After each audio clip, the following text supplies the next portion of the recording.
सदर ट्रंप ने ईरान को टेलीफोन पर मुज़ाकरात का ऑप्शन दे दिया। ईरान बात करना चाहता है तो कॉल कर सकता है। उम्मीद है ईरान दानिशमंदी का मुजाहरा करेगा। फॉक्स न्यूज़ से गुफ्तगू में सदर ट्रंप ने कहा कि ईरान के तबाहशुदा अफजूदा यूरेनियम को हर सूरत हासिल करके रहेंगे। एतराफ़ किया कि अमन के लिए पाकिस्तान ने शानदार कोशिशें की। पाकिस्तान सहूलतकारी के अमल का हिस्सा रहेगा।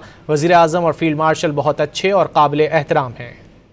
अमेरिकी सदर डोनाल्ड ट्रंप ने ईरान से तबाहशुदा यूरेनियम हर सूरत हासिल करने का ऐलान कर दिया।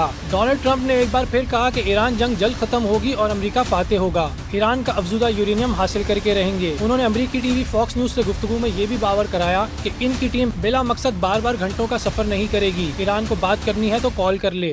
If they want to talk, they can come to us or they can call us.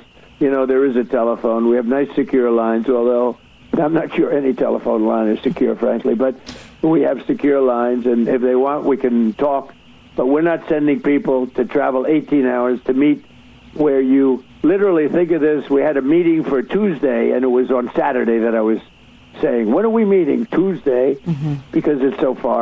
Trump ने अमन के लिए पाकिस्तान की कोशिशों का भी एतराफ़ किया। कहा कि वो पाकिस्तान का बहुत एहतराम करते हैं। वज़ीर आज़म और फील्ड मार्शल बहुत अच्छे और काबिल एहतराम हैं। उन्होंने शानदार काम किया और कोशिश की। We have great respect for the Field Marshal of Pakistan and for the Prime Minister of Pakistan. They're great people. They really are good. Trump ने इंटरव्यू के दौरान एक बार फिर 8 जंगें रुकवाने का क्रेडिट ले लिया। पाकिस्तान और भारत की जंग जौहरी जंग की तरफ जा रही थी। इस जंग के दौरान 11 तैयारे गिराए गए।